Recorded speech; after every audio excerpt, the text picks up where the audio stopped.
Oral History Project. Today is Tuesday, June 24th, 2025. I am Pastor Crespo Jr., the Research Librarian and Archivist for the Bronx County Historical Society.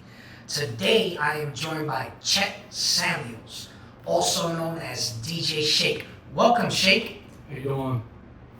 Real first name is Chet, last name Samuel.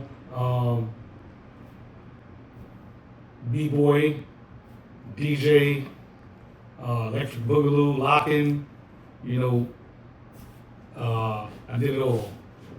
Nice, nice. You know, we like to start out all of our oral histories by bringing everyone back. Would you talk about your family history and background? Tell me about where your mother came from and how she got to New York, and where your father came from and how he got to New York. Well, my mother came to New York by way of St. Croix. A lot of my family is from St. Croix and St. Thomas. So she came here early on, and she was a Calypso singer, singing Calypso music, and her name was Calypso Duchess. My father, he came from Tobago. He came from Trinidad by way of Tobago. He's from Tobago. So at first he moved to Trinidad. My grandmother came up first, and she sent for my father. And his entertainment name was Lord Samuel, and he used to sing with the O'Haldo Williams in the band, and my mother used to sing with a band called Sid Joe in the band. And so when my mother came here, the first place she was living was in the Bronx. So my older siblings are born in the Bronx, and later she moved down to Harlem. And the younger ones, I'm one of the younger ones who were born in Harlem. When we occupied both places, my father came here, he was living in Harlem with my grandmother, and then they moved up to the Bronx. So they just did a little switch, and we always was back and forth. I'm between three homes. Sometimes my grandmother was watching over me, sometimes I'm with my father, sometimes I'm with my mother. And we just, went back and forth. So early on, living in Harlem, I'm in the Bronx as soon as I come out the womb. Awesome, awesome. Hey, did by any chance your mother ever tell you any stories of St. Croix when she was a little girl that you like to share? Well, one of the things that my mother used to always talk about, she used to beg me to come home. This is her home, so she always wanted me to go and see it. She said, you would love it, you would love it. You could come, you could be a beach bum, and you said you could be a beach bum all day long. And I said, a beach bum? I don't want to be a bum on the beach, because I didn't understand. I'm a little kid. A beach bum? I'm not going to be a bum. No, but a beach bum, it was just a phrase they would use for people who would just be hanging out on the beach all day long. They called it a beach bum. They were a bum. They was just hanging out. Nice, nice. So she remembered home. She wanted you to be a part of home. Yeah. How about your dad? Trinidad, Tobago?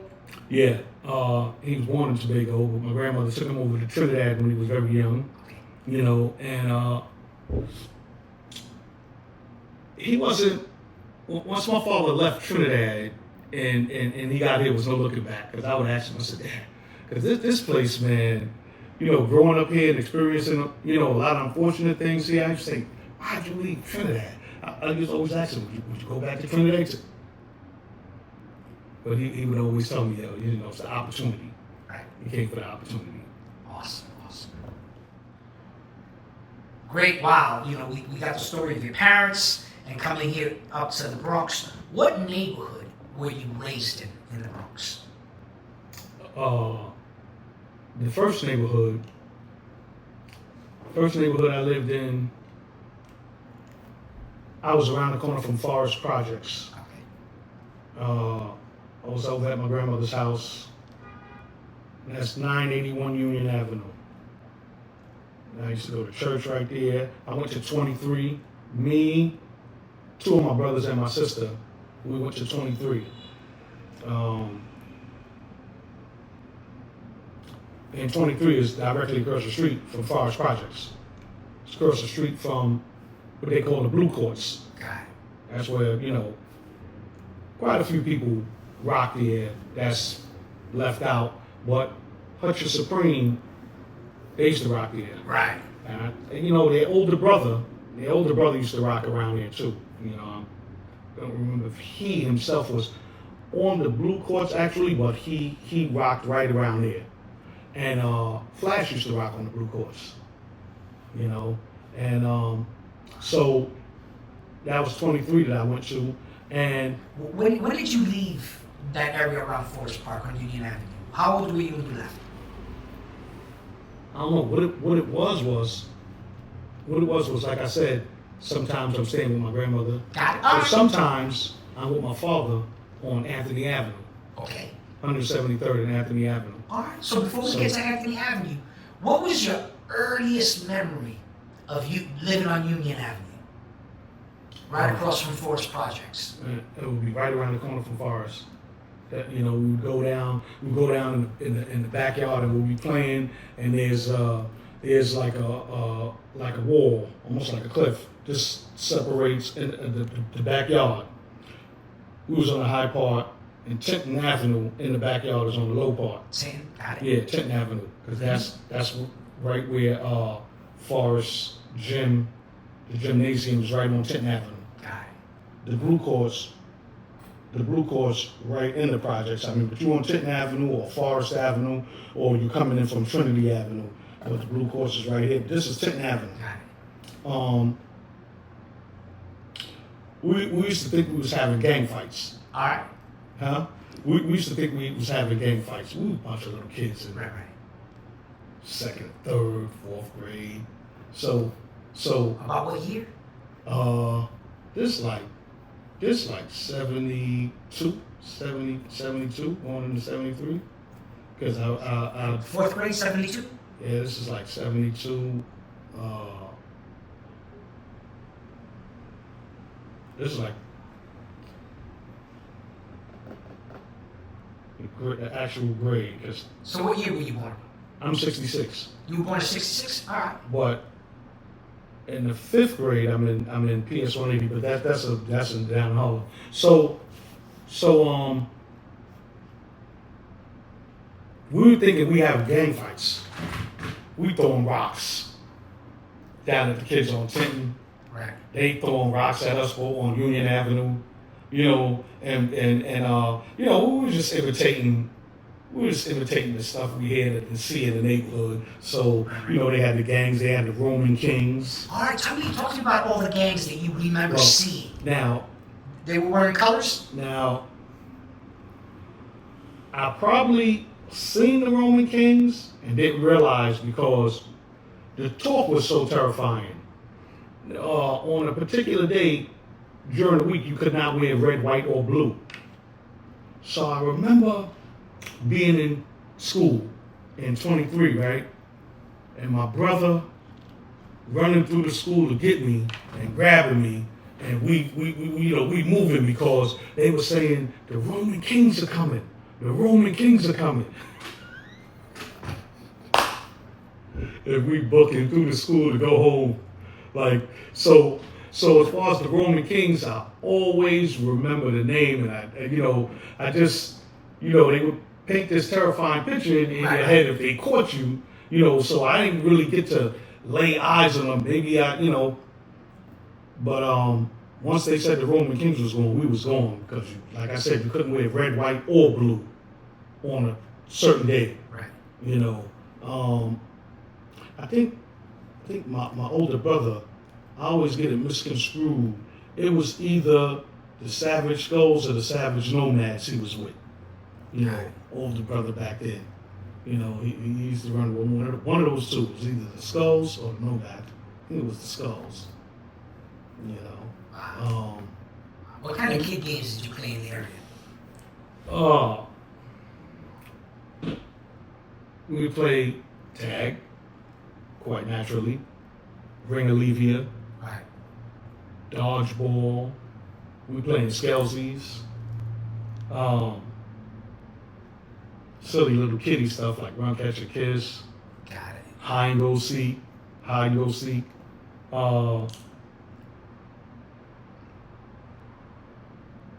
That kind of stuff.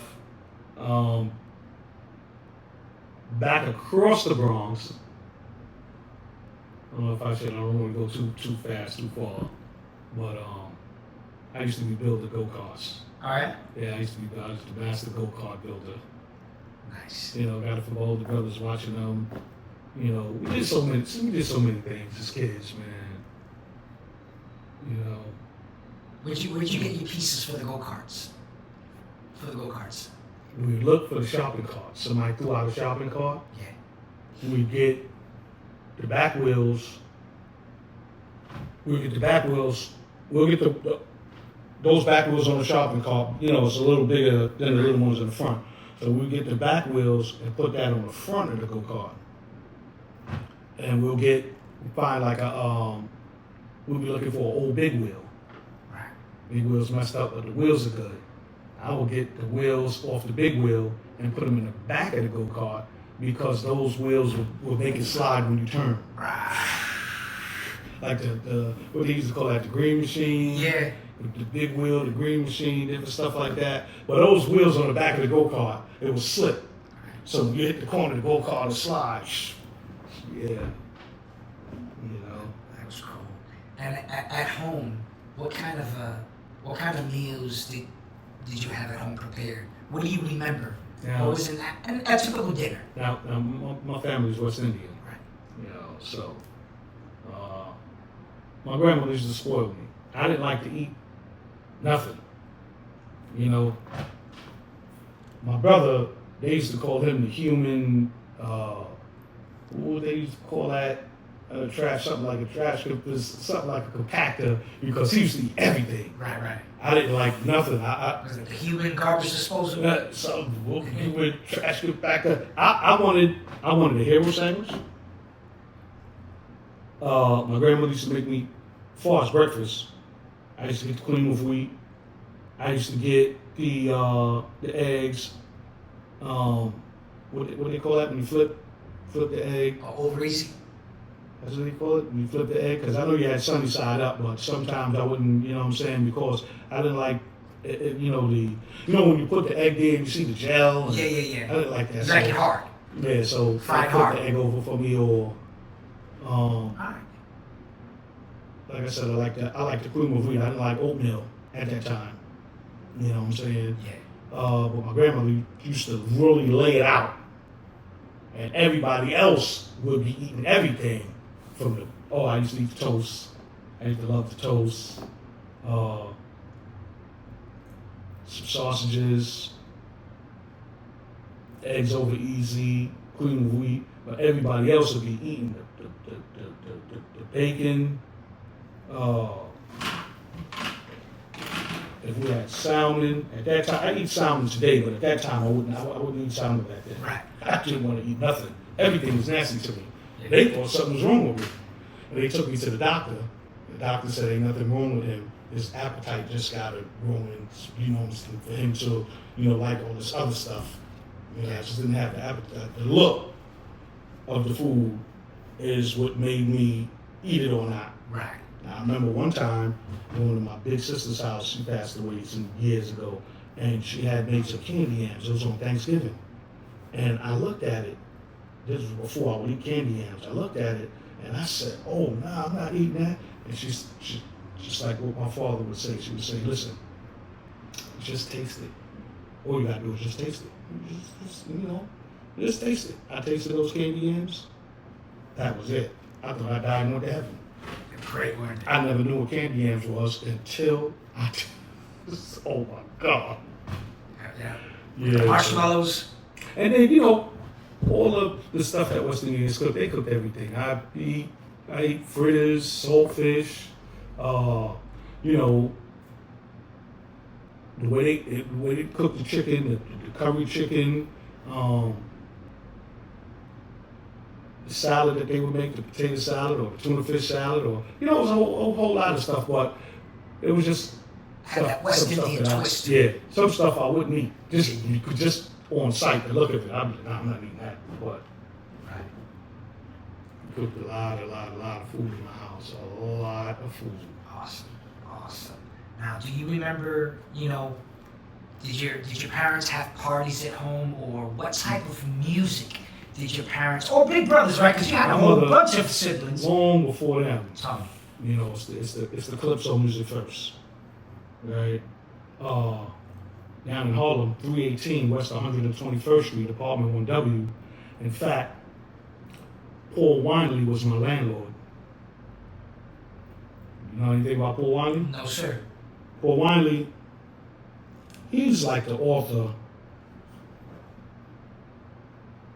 When you talk about all the popular records and break stuff that we would break to, he came with a label and he would put all those records on his label.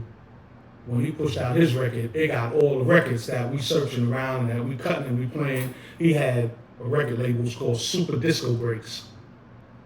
That was Paul Winley's label. You know. And that was your landlord. Yeah. His Nice. wife used to be on that label. His daughters, Sweet, the original Sweet T, and Paulette T. Those were the two rappers. Those were his daughters. They was on Super Disco Breaks. Wow.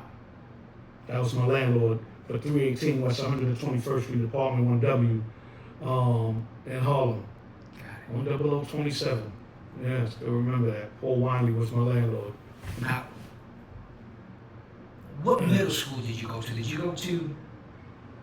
Middle school came later. I was supposed to go to Watley, but I went to a Taro Tuscanini 145. 145.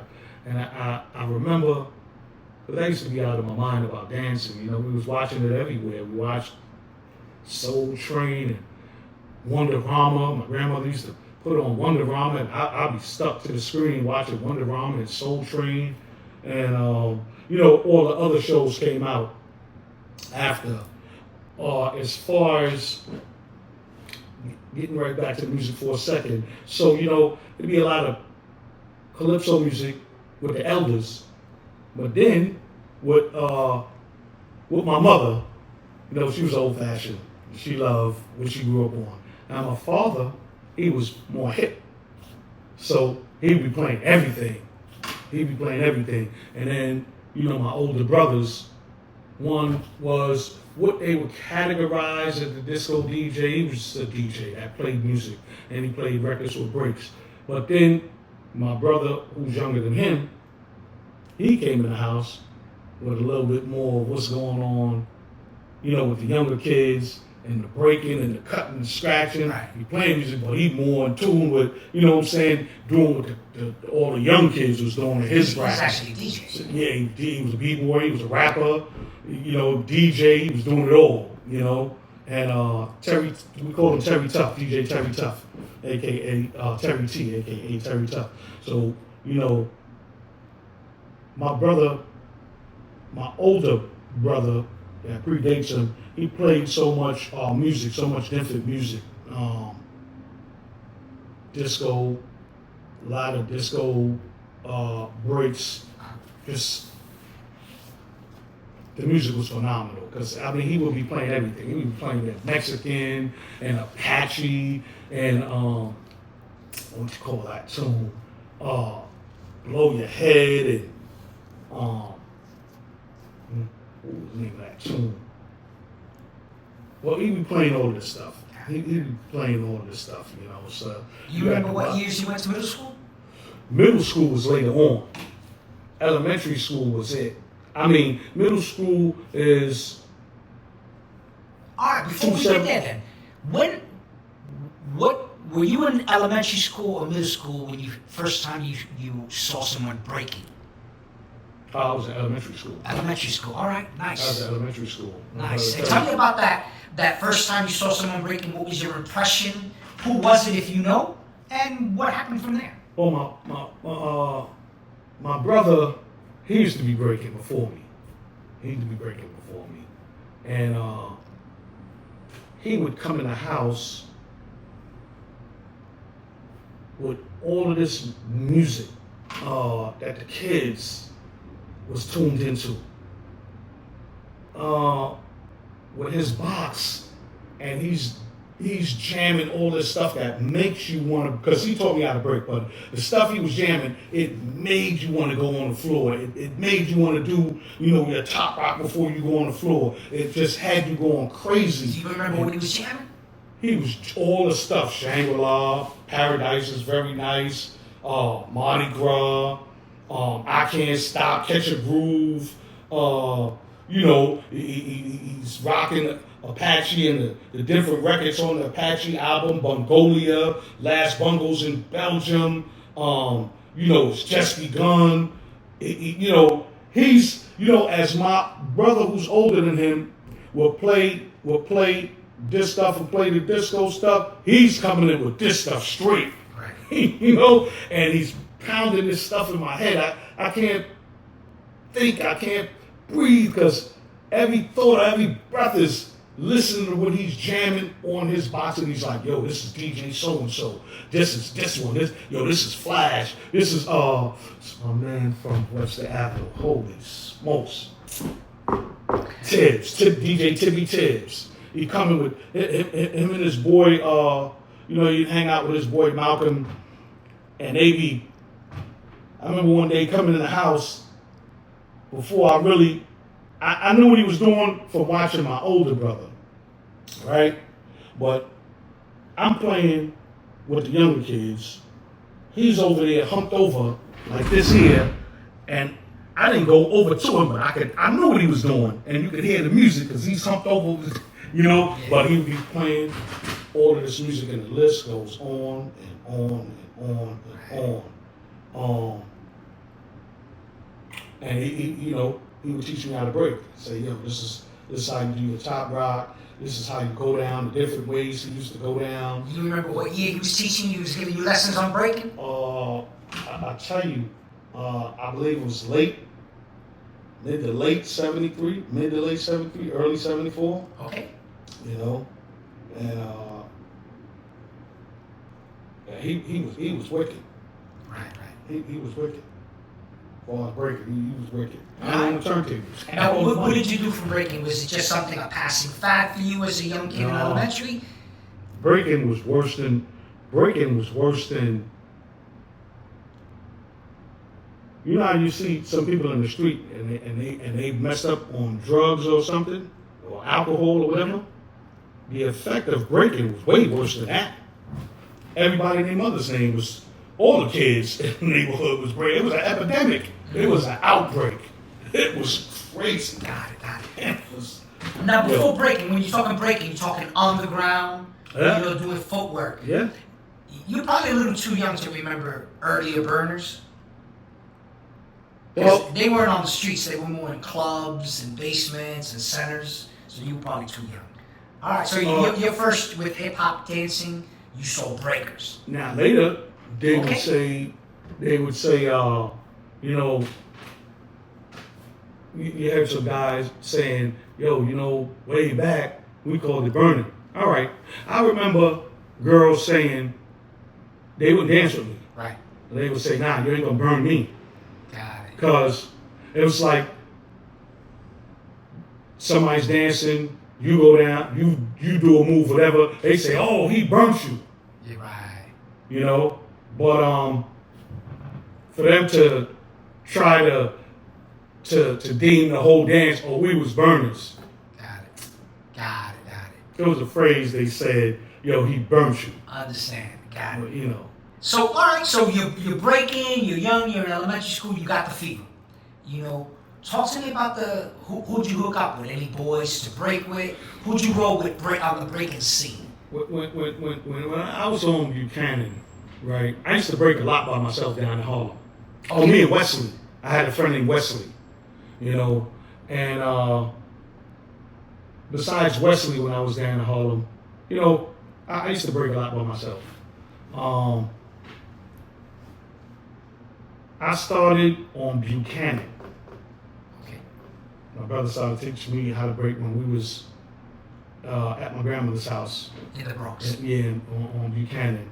And when I go back home with my mother, 318 West 121st Street, and I was in PS 180, I did a lot of breaking by myself, and I remember one day coming back to the old neighborhood, and I would see my friend a.k.a, my best friend. a.k.a was one of my best friends. And he was saying to the guys on the block, he called me by my first name. So he said, "Who remember Chet? Who remember Chet? He was the only one breaking. Who was breaking before Chet? Everybody was, you know." My friend a.k.a, God bless his dad, he passed away. They used to call him the mayor of 125th Street. And we went to PS 180 together. Me and Nate, a.k.a, a whole lot of friends from PS 180. But I had a friend when I was on Buchanan, when I would stay with my grandmother. I had a friend named Omar, him and his brother Tyrone. Omar used to break. You know, me and Omar used to break together. And I remember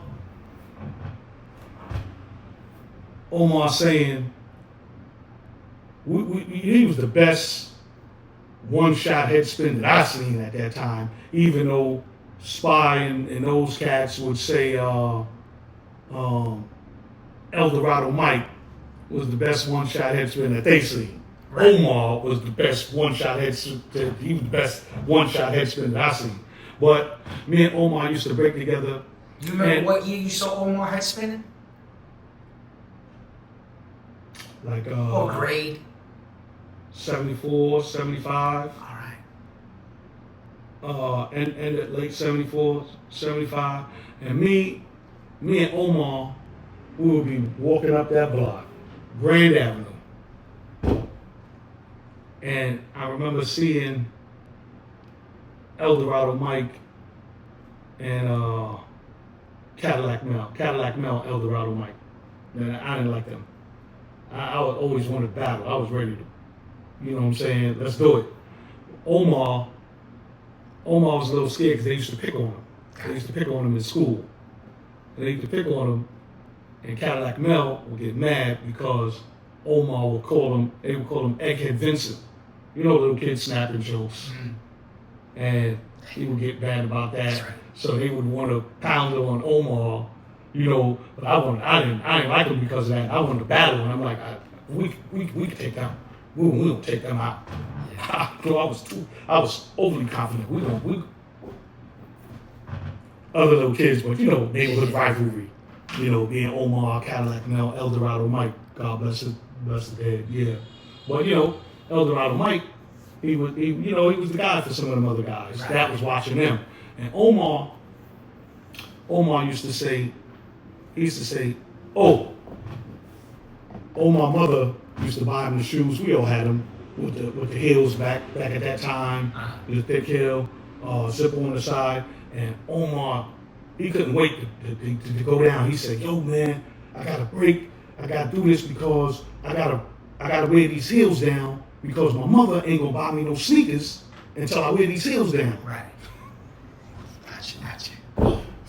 So he going down all day long trying to wear the heels down on his shoes just so his mother could buy him some sneakers.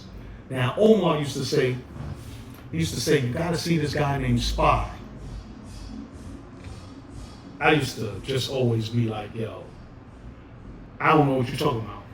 I didn't see nobody named Spy. I don't know nobody named Spy. I don't care about nobody named Spy. We break it right here, me and you. Let's break." Now, the reason why I felt like that is because back then, when if somebody talked about somebody, if you didn't see them, it meant nothing. Right. It didn't mean nothing. So one day I'm coming from my father's house over on Anthony Avenue, 173rd and Anthony Avenue, and I'm coming up Burnside, and I was always supposed to make the right on Davidson Avenue because my grandmother had, just moved over there not too long ago. And I used to always make the mistake, instead of going up Davidson, I used to go up the next corner, which was Grand. Right. So one day more than all, I do that, make the mistake, and I turn up Grand. So I'm walking up the hill, and I hear some music. As soon as Back then, even today, as soon as you hear some music, you start moving fast. They jamming. So I'm hearing some voices on the mic, and I hear the guys say we having a dance contest. That's what they would say back then. They wouldn't say a b-boy contest or not. They would say we having a dance contest. I hear the guys saying we need 3 pairs. I come right up. I'm ready. I'm here. Let's go. So I put my head up. I'm ready. So they get me. They get another little kid. They're looking for 2 more pairs. The guy on the mic says, we need somebody to break against Spy. Dance against Spy. So we need somebody to challenge Spy, something like that. I said, what? I said, okay. So this is Spy. So I'm finally going to get to see him, see what Omar's talking about. They never got the 3rd pair. They never got the 3rd couple. Whoever the kid was, somebody said years ago, I think that was Tell2, he said, but I was a Zulu king. I aced him. I did the first version of a hollow back ever in breaking that day. You know, and I saw the move from this guy in Harlem, a little funny dude, but he did the move. I called it the chin freeze, because the freestylers used to dance like, they used to go down like the b-boy. They would spin down to the floor and they do their stuff. But then I seen him do this thing, and like this here, and he had his back arched and his feet dangling. I said, oh my God. I practiced that move. I was busting my butt every day till I got that move down pack. I practiced that move, and I did it right there that day. And I won against the guy. They never got the 3rd pair, but out the corner of my left eye, I remember it like it was yesterday. It was a Hispanic sister coming across the street from out the corner of my eye.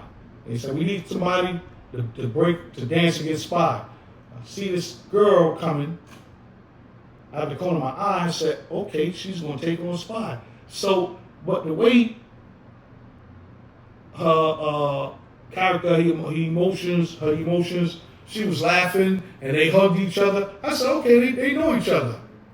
But one important thing for that, when I was walking up, as the guy was talking on the mic, I noticed that there was 2 speakers there. And I'm looking for, it was 2 Hispanic brothers on the mic, and I'm looking for the DJ. I don't see no DJ. But I'm tracing the wires, I'm looking and say, okay, the wires is going upstairs into that 1st floor landing. Then I see 2 guys in the apartment shuffling around like this here, they shuffling around. I say, okay, they DJing from in the window. From in the apartment. And, you know, 2 guys down here, they got the mic and the 2 speakers. So the girl comes across the street, and I remember she went down. She did her stuff. I remember Spies go down because Omar always saying, "Yo, you got it," and that was the focus. He was the focus when he goes down. You got to see Spy. You got to see Spy. So I wanted to see, you know, what Spy was all about. So that was the focus. This is why I remember, you know, I just remember her coming across the street and giving him a hug and him smiling, and she danced. But I remember his go down. You know, so I mean, he won. You know, he won. Of course, they knew he was going to win, but joking or not, the courage she had to come over there to dance against Spy. I was like, wow. You know, and I remember he did a backflip. He did his top rock. He did a backflip. He went down, did his footwork.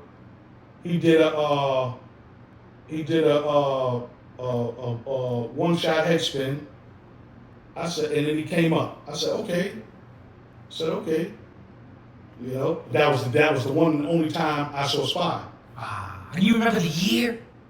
You still in elementary school, right? I think that was in 75. Got it. I think that was turning into 75. You know.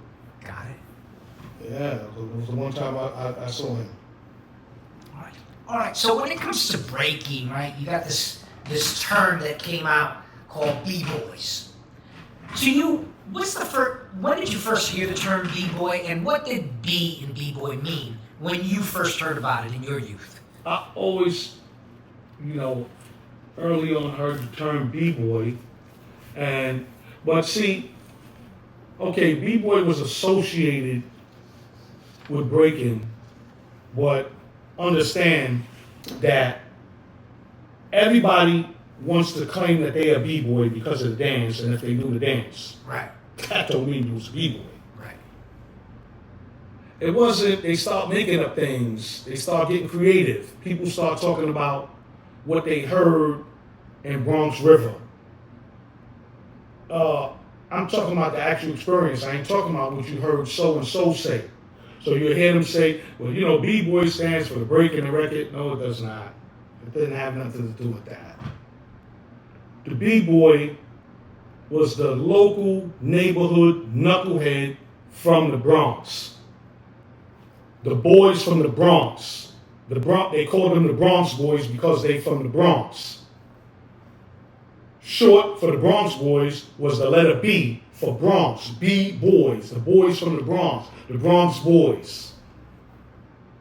And then, at some point, they start doing this dance, the boys in the Bronx. Not that they created it, because early on you would have found it down in Harlem. Right. At the turn, the jazz era and the tap dances, but we want to stick right here. That's who the B-boys were, the boys from the Bronx boys. The dance is now they start doing the dance, but they would have been the B-boys without the dance because of where they was from, and it being titled where you're from. Right. I hear a lot of people say that. I've heard people, and I don't. People get touchy. I got you. Yeah, no, they do. It's a very delicate subject. I heard guys that's way after the fact, or you looking onto someplace else, and you hearing something, and then you trying to put it together. You trying to put it together, but you don't know all the ins and outs. So you're missing all of this right here. Right. You just getting this end right here. So that's what the B-boys was. Boys from the Bronx. All right.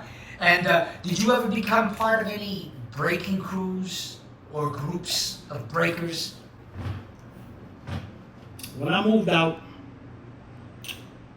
when we left Harlem, somewhere around the year of the bicentennial. 76, we on History Nights, right? We moved out to Brooklyn. Brooklyn was corny. Don't say that too loud. At this point in time, Gotcha. I was living in a place, 636 East 21st Newkirk Avenue, and I was going to PS 152 right there in back of Brooklyn College. PS 152. And it's probably not even that. I'm gonna tell you what gave me this feeling. Man, it looked dreary. I was living in a place where they said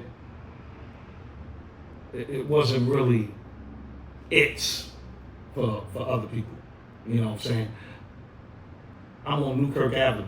It was dead. I didn't hear the music that I was used to hearing, that I was growing up on. On the streets. That was dead. But for them, early on, I didn't put the two and two together. I didn't make the correlation or however they want to. I didn't put the picture. I'm a little kid. It was live for them, but it was dead for me. Right. It was nobody breaking. I remember a guy tried to break, and my brother ran upstairs and got me. He cut me loose. He cut me loose on the guy. I took him out. Before I hit the floor, I took him out. Before I even hit the floor, he was finished. The music they was playing adult music for the adult, or the music to fit them, the music that was for them, Right. that they used to listen to and was growing up on. It was the older crowd, and they was listening to those disco records, and it was a record that they kept playing, and they played this record about 5 or 6 times. I'm like, oh my God, I'm dying. What is that? And it sounds disgusting. They was jamming Love Is the Message. And it was nothing breaking about it. I'm like, yo, what is that? And why they keep playing that? In this old age, that's a bad record. That record is too serious. That's the ultimate. The way that band was playing on there, in this day and time, I listen to that record more than they listen to it. And they would call that, the anthem for Brooklyn. Right. Queens say it's their anthem. Out in Jamaica, Queens, South Jamaica, they say it was their anthem. But man, I don't know who played Love Is the Message more than out there in Brooklyn. And it was a bad record. It was incredible. You listen to it, right? I listen to that record. Some days I'm listening to that record all day long for hours on end. Gotcha. Now, it was early on, I couldn't get it. Because it wasn't like what I was listening to up here and something that we would break to, Apache and all this stuff. Right.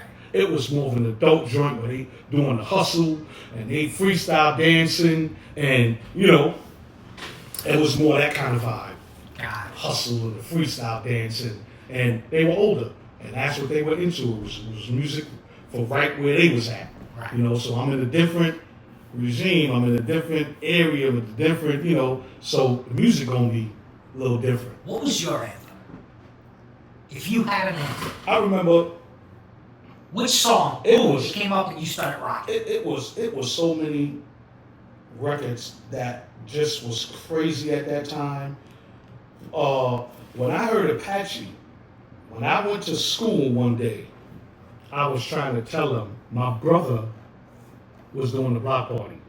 I used to break at his jams in front of my father's club. Uh-huh. My father had a club right there on Clay Avenue on 173rd, and his club was called the Michelangelo. The club is still there. Really? But God bless his soul. The club is still there, but now it's a bodega. But not a bodega. What they call it? That sell the statues and stuff. Botanica. Yeah, it's a Botanica. So his club still is, but that's what it is now, Botanica. So hearing Apache, when I went to school, I'm in the Bronx at my father's. When I went back to school down in Harlem, PS 180, it's the weekend. I'm back over with my mother. When I was trying to tell him, I said, yo, it's this new record. It's some Western record. Man, they shunned me. It's this new Western record. I'm telling you, man. I tried to imitate how the record go. By the time everybody started hearing Apache, man, Apache was that was crazy. Yeah. But the Mexican and work song, all that stuff was just dance to the drummer's beat. Herman Kelly life. It was so much stuff that was just so crazy. The creative input of those musicians back then and what they was doing musically, the musicianship. That was a phenomenal time. Were you breaking into middle school? Yeah. What middle school did you go to? I went to 217. Before 217, I was in 145, okay. Right? And I remember, that's in the Bronx. I remember I'm in there dancing. And they even put it in my report card. I still got it in my report card from elementary school, but when I was in 217, I remember dancing in the hallway, clowning around. Everybody's looking, and I'm like, what are they looking at? But I'm dancing, and it's my father coming down the hallway. He catches me dancing right in the hallway. I'm like, holy smokes. Yeah, but I was dancing. We moved out to Queens. It was a little better sign of life as far as breaking. It was a lot of better sign All of right, life. you moved around. Yeah, I lived in 4 boroughs: Harlem, Bronx, Brooklyn, and Queens. And it was a better sign of life because I said, oh, well, they had a box in the schoolyard. They be playing handball. They got their box, so they playing some of this stuff. This stuff I'm coming up on uptown. I started breaking. You know, I didn't realize it forms a big crowd, the whole schoolyard, because this was their first premiere of a real people, of a real guy doing this dance. God. What You know year what I'm saying? were you in Queens? I got out to Queens in 79. Okay. All right, late 78, early side of 79. Got out to Queens. And I remember some clubs had closed down, but I was too young to get in those clubs. Right. The Fantasia. What was the name of that club on right off of Southern Boulevard and Hillside Avenue? I remember in a minute. It was downstairs. La Chalette. Yeah. And I was going to 217 up the hill from the La Chalette. So I didn't never know the name of the La Chalette till a few years ago. I just knew the place. I remember coming down the hill from 217 and I see something look like it got plants, like big tropical plants in the doorway. So, my curiosity, I look in there, I'm looking, and you go downstairs and the club is downstairs. But I was breaking in the schoolyard. So I didn't realize it, but it formed a big, giant crowd around me. One day, and my friend who I'll be joking with and snapping jokes, I didn't know he was coming out the lunchroom into the schoolyard. He always say, yo, I came out in the schoolyard and I thought it was a big fight going on because it was a big crowd. I thought it was a big fight. So he said he made way through the crowd and he looked through the crowd and he said, yo, that's the kid I be snapping jokes with in class or in the hallway. She said, oh shit, what is he doing? He said, he was saying that, he was like, oh, now I understand what these guys are trying to do.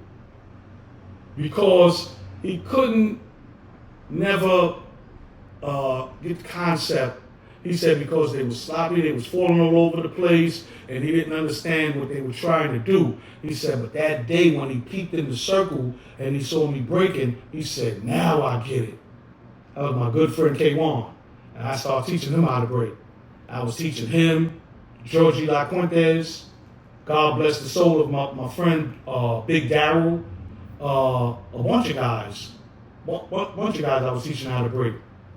I remember when I first got in 217. Okay. And one day we was in the basement. And, out of curiosity, I asked them, I said, yo, we had just moved from Brooklyn. I said, yo, y'all break out here? They said, break? They said, yeah. I said, word? My eyes got big. I said, word? Y'all break? Yo, let me see. So, one of our friends, his name was Stephen Sockwell. So he goes to do it, his top rock, it's this different kind of offset rhythm, and then he goes down. I said, word? And they said, yo, you break, let us see you. Before I got up off the floor, they ran all throughout the school. Yo, he took out Stephen Sockwell. It wasn't that I took him out. He was showing me what they do as far as breaking, and I was showing him, what I do. But you weren't battling, you were just showing each other. Yeah, I was showing him this is what we do. This is how breaking goes. But it was their encounter of really, once again, really seeing it, how it really went. And one day, I'm in the schoolyard standing around, chilling out. And I remember Javier and this other guy comes to get me. And I said, where we going? They said, just come on. They said, Tito wants you.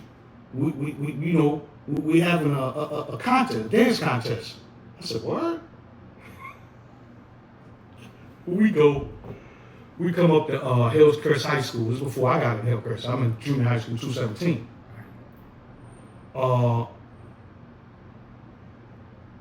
So I wasn't worried about nothing, right? I'm tying my sneaker. I turn around with my back to the crowd, bend down to tie my sneaker, and I hear the crowd roar. I said, yo, what happened? What happened? They said, he did it. He did it. I said, did what? I ain't thinking about nothing. I'm breaking. I'm going down. But remember, I kept saying, he did this Michael Jackson walk. I'm like, what walk? What are you talking about? I ain't never seen no walk. I ain't never seen him do it. Right. Because I turned around. And that's all he had was that little walk. At the time, I didn't see it. I didn't know the name. He did the backslide. Right. The moonwalk. He did the backslide. Backslide. So now, one day, I'm at Javier and them house. We all lived 88. First place I lived was 16205 89th Avenue. And then we moved around the corner to 88th, that's 44, 161st Street, between Hillside and 89th Avenue. So, one day after that, I'm in Javier's house upstairs. I'm the little kid, all the teenagers, you know what I'm saying, bigger than me. So I'm sitting there in the chair, they got the blue light, and I'm sitting there in what they call them chairs in the living room? The love sofa or something? That's a single seat. Yeah, love seat. Sitting there, and Michael, he's one of the older teenagers. I doze off. So he comes up to me, and he taps me to wake me up. It's dark because of the blue light, so you can't see from the waist down. I see him, you couldn't tell me no different. He floated back in midair. I lost my mind. I said, oh my God. I said, that's it. That's what he did. Right. Had to be it. It's dark from the waist down, so you couldn't see him move his legs. So it looked like he just floated back in midair. I said, oh my God, I gotta learn that right now. He showed me how to backslide right then and there. Right. And when I would go, my grandmother moved into River Park Towers. And I was living in building 30. And we was in apartment 3A. Later she moved down the hall to 3H, but we was in 3A. And I remember my grandmother telling me, there's a community center, go downstairs and play. So I go in Roberto Clemente Community Center in River Park Towers. That's a Roberto Clemente. So I go downstairs, and these guys is having a dance contest. And it's these two against this guy. So this is my encounter with my good friend Spice Nice. It was Spice and Spark, and they was battling Fresh Frank. God bless the dead. You know what I'm saying? Fresh Frank. Irritating back then, but Frank was a cool dude, man. He was like from England or London, and he had that strong accent. You know what I'm saying? So they in there battling. So at the end, for some reason or another, I started talking to Spice, and I said, yo, you know, anybody can do what he was doing, and I started doing the backslide. So Spice was like, word? What's your name? You know? So I figured, he realized I lived in building 30 and he lived in building 40. So one day I'm over at Spice's house. I used to like to watch the movies, and he had cable. Spice is practicing in the mirror, his electric boogaloo, unorthodox style. You know, so he over there practicing. I got one eye on the TV, and I got the left eye on the TV, left eye on Spice. And Spice did something that looked like a snake ran up his arm. I said, oh, yo. You had to learn it. I had to start learning the unorthodox style electric boogaloo right then and there. Let me tell you, the guys that we were battling on Hillcrest track, the dude that did the backslide, his name was Kirby. It was Kirby, and it was this light-skinned dude I used to see at Rat and Monkey Jams and 40 Projects. Virgil, that was his name. When Spice, my brother would teach me how to break, and he would teach me how to do the robot.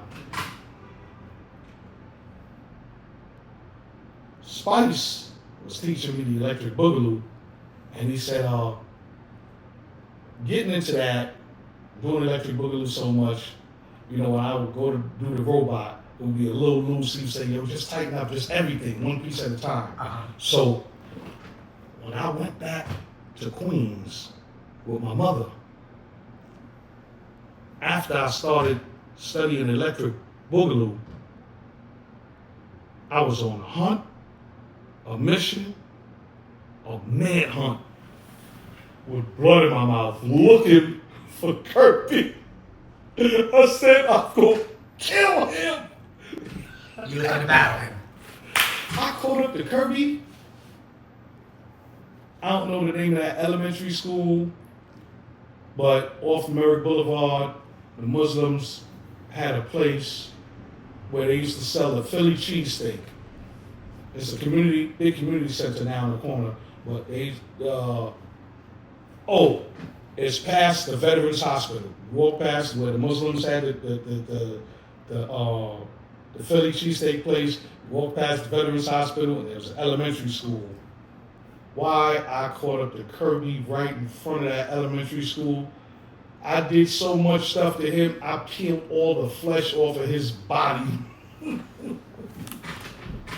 And I used to go to Shaikh. Shaikh was a junior high school. I used to teach a guy named Ram over there. I used to teach a lot of guys, man. Little Shaikh, D-Rock, what's my friend name, man? Holy smokes. Marlon, active. I used to teach a lot of guys how to do electric boogie and stuff. And guys how to break. And I used to go to Shaikh to compete. They used to have their talent contests every year. I won it 2 years back to back. Man, them guys hated me. Them guys hated me. They used to try to jump me all the time. They hated me. So, I caught up to Kirby. And I'm like, yo, you don't really know this dance. All you know how to do is the backslide. That's it. After that one move, you finished.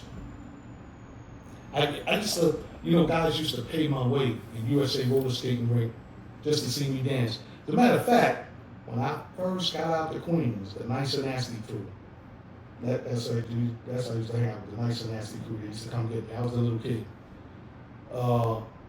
I didn't know they had a stolen van till some years ago. Because they used to always put me in this van. I used to wonder, how was it possible that they got me to go to USA roller skating rink? Because I didn't ask my mother. I didn't know nothing. The only thing I knew was one day I'm in USA roller skating rink. What's this? And they were playing music and they cut me loose. They cut me loose on the whole roller skating rink. And I just remember years after that, my friend Big Daryl, it was a big dark presence standing over there, right? I'm dancing and you can hear the dark presence. You could see him. He was muscular, Big Daryl. You could see him standing there with the dark shades on. He's looking down and you can hear him saying, who's this little kid taking everybody out? I was USA roller skating rink with the Nice and Nasty crew, Tito. So what I found out years later was that he would call my mother and ask my mother, could I go to the roller skating rink with them? That's how I got to go to the roller skating rink. Because I was like, yo, how did I get to go to this roller skating rink? He used to call and ask, and they used to put me in that stolen van and take me to the USA roller skating rink and cut me loose on the roller skating. Wow. Cut me loose in there, man. I had a lot of fun out there. I had a lot of fun out there, man. Yeah.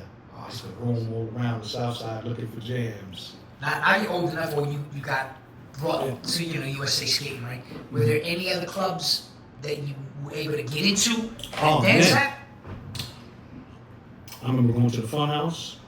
Now we're talking, what, 80s? Yeah, I went to the Fun House at least once, but I used to go to Roseland. Okay. The original Roseland. I went to Roseland and I went to Mars, the original Mars. Not Mars 2112. That was some bull crap later, years later. But I used to go to the original Mars. That was so nice. And I used to go to Roseland. Roseland was beautiful. Early on, it was big. It was spacious. The sound system was incredible. I remember. The sound system in Mars was magnificent. They set me out of there with a migraine headache one night. That bass was pounding. But Mars used to be on that first floor. They had that big folded horn, and it was standing up, and it was like up here. Man, that bass. They sent me home one night with a headache, and Roseland sent me home one night with a headache. Roseland was nice. Of course, we went to all the roller skating rinks. We went. I didn't make it to that John on 155th Street, across from Rucker Park. I remember the name in a minute, but I used to go to Skate Fever. Definitely used to go to Skate Key. Definitely used to go to the original Skate Key up there off Allerton Avenue. We used to go there. Used to go to USA Roller Skating Rink. I used to go to. I've been to the Dome right there on Jamaica Avenue. Been to the Dome. I went to Empire once. Did I go inside? Did we get inside Empire? I went to Empire once. But USA was it. Skate Key was it. The Skate Fever was it. Skate Fever, you would get on the slide to go downstairs to dance. And I remember battling the Shack crew. I remember going against the Shack crew in there. Oh, really? Yeah. Anyone in particular? It was. No, those were Boogie Boys. Yeah. It was. I think that was Yogi. Oh, this guy passed away. Two or three of them. I forgot this guy's. Oh man, he passed away. I was battling like three of them. And one is still alive. Two passed away. Me and this guy was always good friends too. That I was competing against from the Shack crew. We were always good friends. Did you run into Al Boogie? Al was my man. Al was my man. But that day, and he knows the guys because it was Yogi.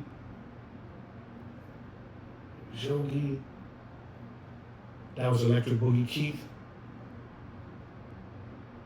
And there was one other guy. Yeah, it was one other guy. Keith passed away, and I think Yogi passed away. The other guy is still alive. And I'll always say that. Yo, Al, what's up? What's up with homeboy, man? Let me lock against him, man. Bring him out. Let me see what he can do right now. Yo, let me lock against this dude. But yeah. Oh man, talk about those were some of the greatest.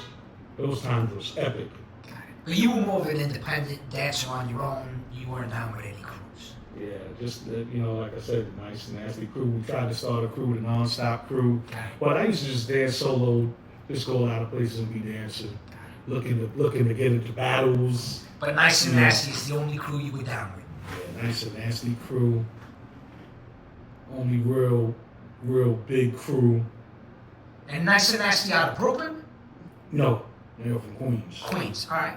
Now, there was a lot of guys in the neighborhood.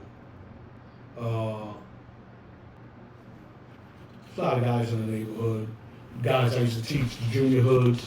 They later became dynamic breakers. Okay. You know. All right. They So what was the name of the crew? They were the junior hoods. The Junior Hoods. All right. Who were members of the Junior Hoods? Al, Tony Float,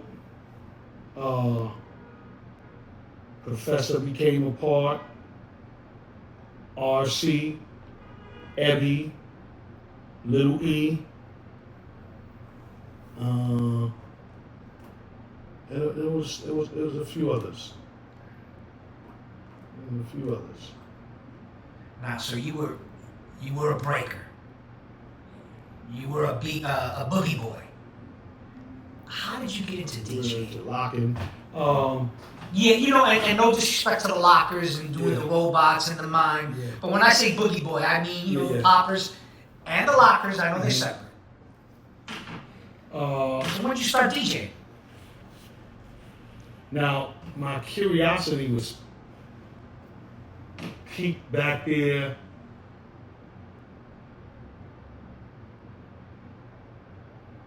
I think back in '75, I can remember playing with the turntable because I remember my man Fish down in Harlem.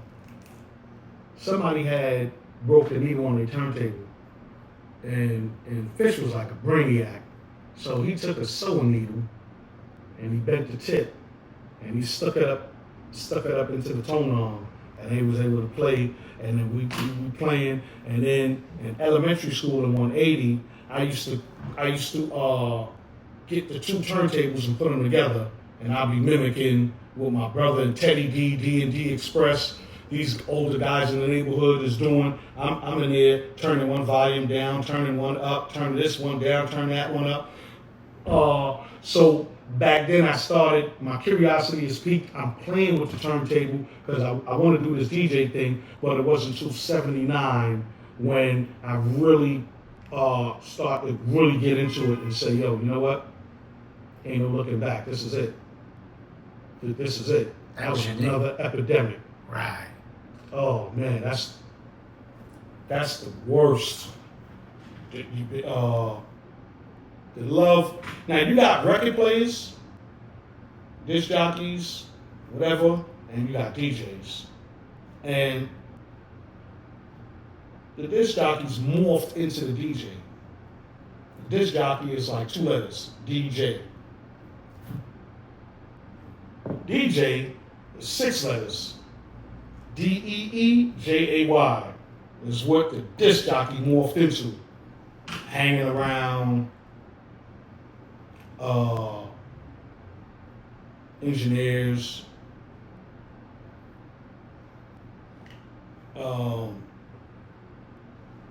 they hanging around concerts, they seeing what they doing, the equipment that they have, what they amass. So the DJ start to amass his version of what the engineers in the concerts got. He started to amass his sound system. So he's building up these speakers, and he could go and play this schoolyard. He could play this gym. He could play this ballroom. He could play this park. He could play this big giant parking lot. What they call ballrooms, because ballrooms are huge. You could get in a ballroom, it'd be huge. But now, this guy could play all of these venues and places. When the disc jockey, which is somebody who they say is disc jockeying the disc was the 45, or even it's an album, they call it a giant 45 or whatever. He just got a couple of these discs. But he can't go over here and play this venue because he don't have the equipment. That's this guy, Deejay. And he got his tools because everybody got their tools.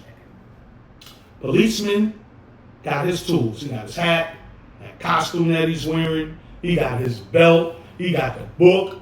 He got the nightstick, the gun, maybe the horse or the car. He got all that.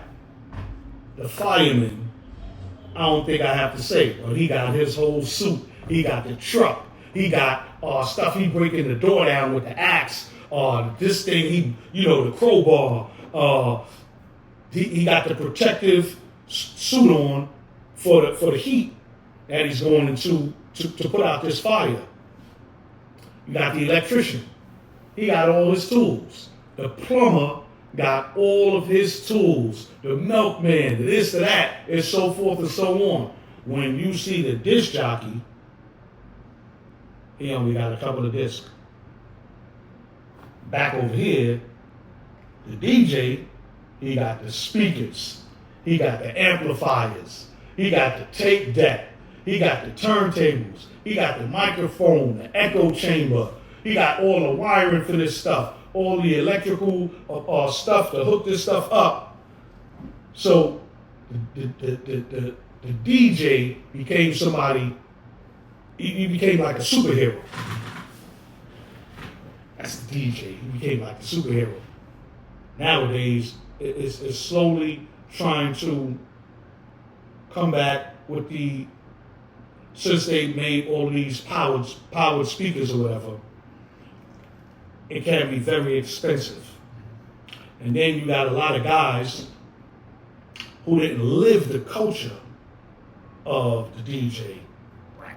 So they back here, they trying to come into the door, but the DJs, if you're around DJs with sound systems that's really into that, really living that life in that culture, they gonna ask this guy like, yo, what kind of sound system you got?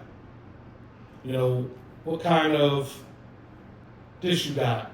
Mixer, amplifier, what kind of outboard gear you got? What do you as far as outboard gear, as far as process, what kind of processing you're using, what kind of crossover you're using. These are the differences. What was the first club you played in? First place I played in wasn't even a club. It was in the Bronx on 161st Street, and it turns into 163rd. It was my friend's mother was working. You back up at Forest Projects again, right near it, just down the road. No, I was living in Queens. Got it. But we had got the job to DJ for her job. The event that they having at her job. She worked at a daycare center, elementary school, daycare center. She worked there. So we had got the job. We were young. We were junior high school, junior high school. So we wanted to do the gig so bad. And we had got some speakers from these two brothers named Richard and Raymond. Brother D Sounds. Two speakers from them. We didn't have no new records. Man, we were just fresh out the gate. And we went to play that party. And I remember people asking us, older crowd, they asked us, yo, y'all ain't got this record? Y'all ain't got that record? And we just jamming what we got. Yeah. But it was our first official gig. We just jammed what we got. That was our first official gig. We got them two speakers from Richard and Raymond, and we knew we was rocking. That's all we knew. We rocking. Me, my brother DJ Egram, and my good friend Cazell, God bless the dead. It was his mother's job. We went to do the event at her job. Now that first official joint. How about clubs? What kind of clubs did you play in? Oh, let me see. Thinking back.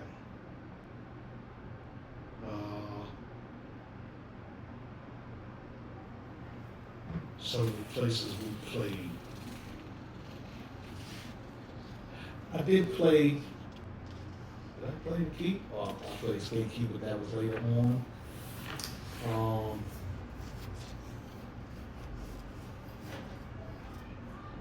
I'm so busy. No worries, no worries. Overworking my brain. I know it's gonna come to me in a little while. So, thinking about it, right? Breaking was a huge part of your elementary, developing years, middle school. How has breaking changed your life? Were you 58, 59 now? I'll tell you what. This culture, I didn't want to get in trouble. I wanted to have fun.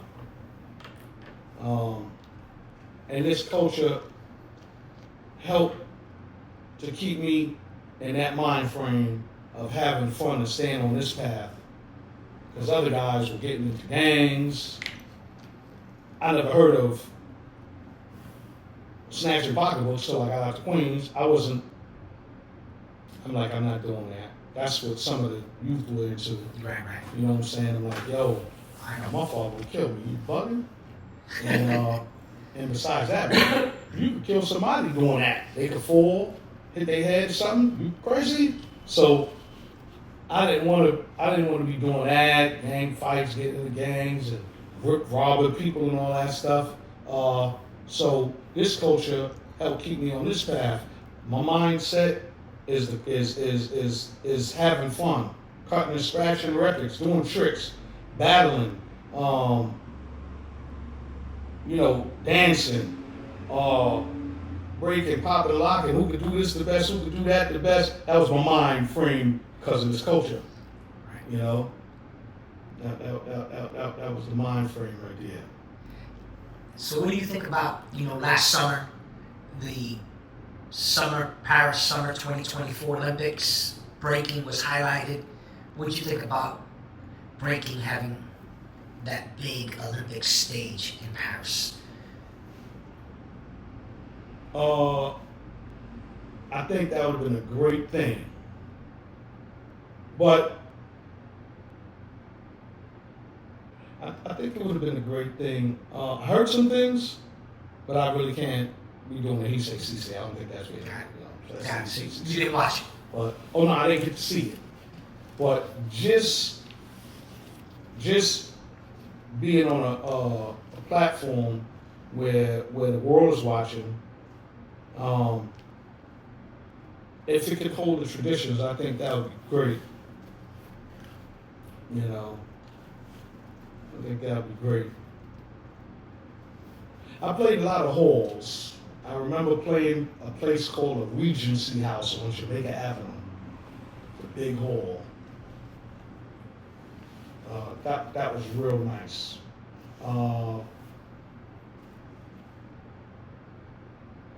Played the Kennedy Center.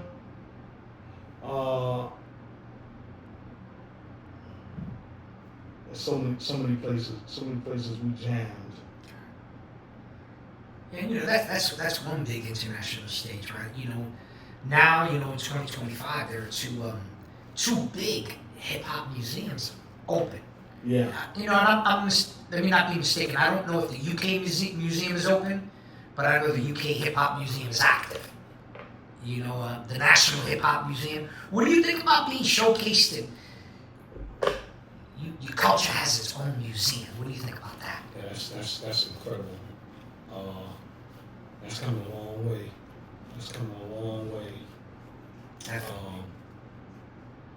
That's magnificent. That's coming a long way. So that's a beautiful thing right there. Isn't it? Yeah, that's what's magnificent. And soon enough, the Bronx, the Hip Hop Museum here in the Bronx will open up, and you guys will have a local home. Or did they close down? They have a temporary spot open up right now. Yeah, underneath across the street, right, yeah. Over at the Terminal Market. But the main building is not open yet, from my understanding. So we like to end all of our interviews with one last question. What does the Bronx mean to you?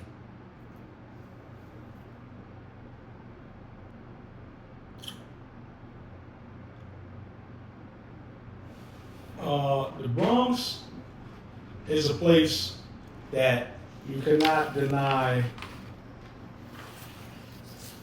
that a lot of creativity, a lot of fun, a lot of activity took place.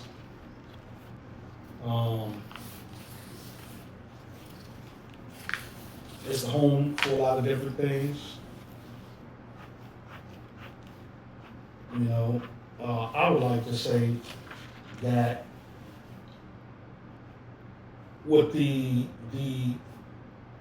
creative input of what Joseph Saddler did, a.k.a. Grandmaster Flash, that took things to a whole, that skyrocketed things to a whole nother level. Right. The music was one thing, but that what he came doing on 2 turntables,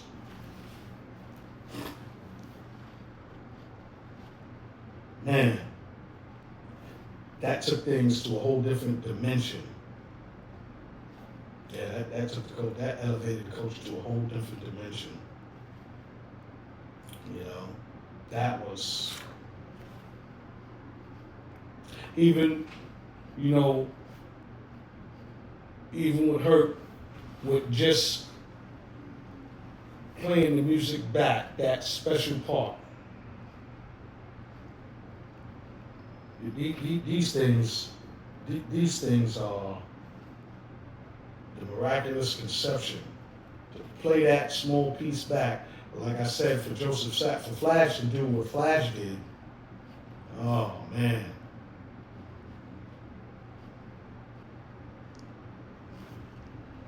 And for the thing to come full circle with a new instrument. Because the turntable to me was a new instrument. Mm-hmm. You know, it was used like it was an instrument. It fit right in. It became the new instrument. You know, to tie everything together. Keep this part of the record going. Keep that beat going. Oh yeah. Anything you want to say before we end the interview? Any last words? Yeah, you know something? It's a lot of people who's not getting their just due, who's not getting their part. It's not 4 people. It's a lot of people that help elevate this culture, who help to, you know, push it, take it to the next level. Creative input, all the input. There's a lot of folk, you know, that's not getting their just due. And I got a lot of friends that played a role. They played a very important role. There's a lot of dancers, you know, that was out here doing it, playing hooky to do it, sneaking outside to do it. That's right. You know, I remember playing hooky from Sunday school. It's a lot of people that need their just due. I know a lot of b-boys and dancers, and if I can, you know what I'm saying, I'm gonna definitely put their name, and hopefully they could come and do an interview. Perfect. Because they need to be heard. Definitely. Their input. We definitely need to hear the voices and histories of those people that are a little more invisible, you know, to mainstream hip hop. You know, for sure. Shaikh, Chet Samuel, for the Hip Hop Oral History Project. Peace. Thank you so much. Peace.